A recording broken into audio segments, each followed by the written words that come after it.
تسبیح و تحمید ان میں موجود ہے، وہ کلمات ہیں سبحان اللہ و بحمدی سبحان اللہ العظیم۔ اتفاق کی بات بھی عرض کرتا چلو، میرے والد گرامی رحمۃ اللہ تعالی علیہ نے جو آخری مجھے تقریر کی تیاری کرائی وہ عقیدہ تنزیہ باری تعالی،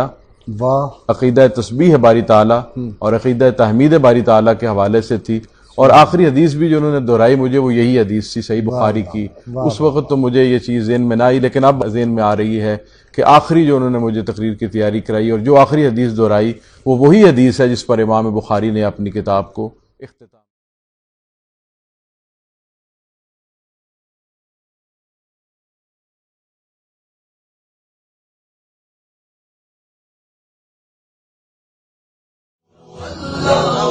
سبح اسم ربک الاعلی، تسبیح کا حکم ہے۔ پھر اس کے بعد بیان کیا گیا کہ تسبیح اس ذات کی کرنی ہے الذی خلق فسوی، جس نے پیدا کیا ہے، صرف پیدا ہی نہیں کیا، کائنات کی ہر چیز